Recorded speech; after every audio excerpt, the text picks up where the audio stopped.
कहानी पकड़े गए चोर।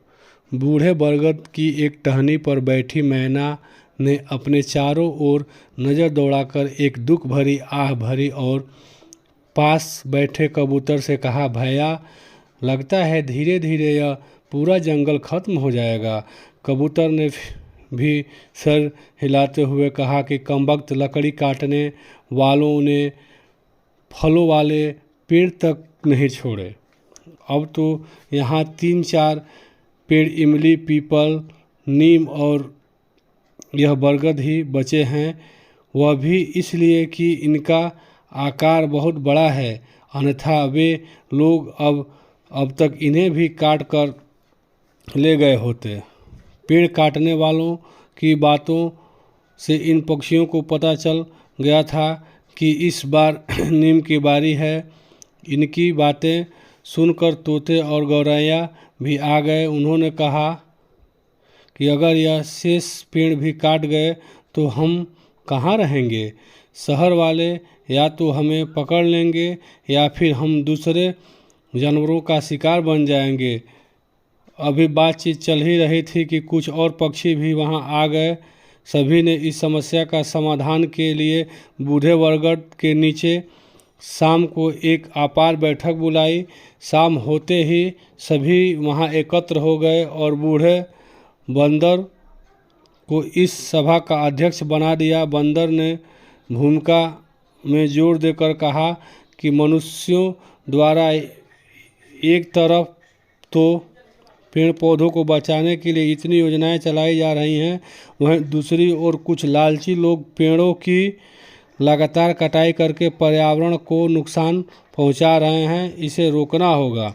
तोते ने भी अपने जोशीले भाषण में कहा कि पेड़ पौधे मनुष्यों को फल फूल, लकड़ी, दवाएं, कागज आदि बहुमूल्य चीज़ें देते हैं, फिर भी मनुष्य इन्हें काट कर अपने पैरों पर कुल्हाड़ी मार रहा है। एक बुजुर्ग चील ने तो यहाँ तक कह दिया कि मनुष्य स्वयं को बुद्धिमान मानता है, पर वास्तव में वह निरा मूर्ख ही है जो इन पेड़ पौधों को काट रहा है। अरे, जब पेड़ पौधे ही नहीं रहेंगे तो जीवनदायी ऑक्सीजन कौन देगा?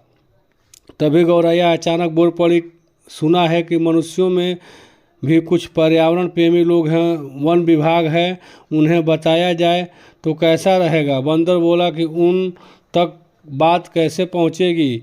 यहाँ से तो शहर बहुत दूर है। तभी कुछ युवा पक्षियों ने जोश में पंख फड़फड़ाए और कहा, तो हम हाथ पर हाथ रख कर ऐसे ही बैठे रहें?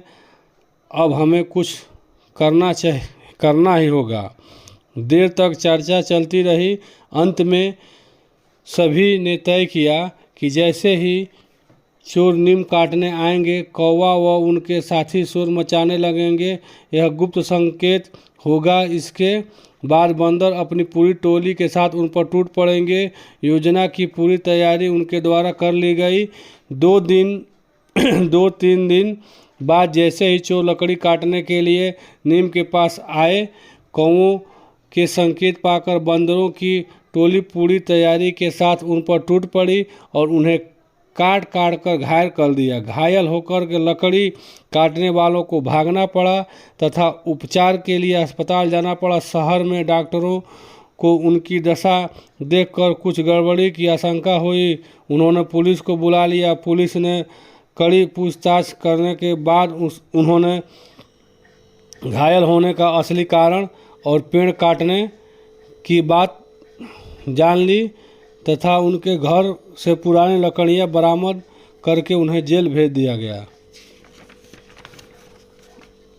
वन विभाग ने शेष बचे पेड़ों और आसपास के क्षेत्रों की रक्षा के लिए वहां वन विभाग की एक चौकी बनवा दी। नीम, पीपल, इमली व बरगद के आसपास बड़ी जाली लगवा दी और ठूंठ बचे पेड़ों की देखभाल शुरू कर दी।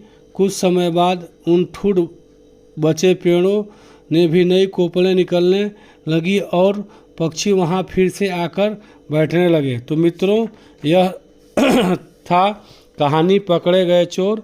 आपको कैसा लगा लाइक शेयर और कमेंट करें।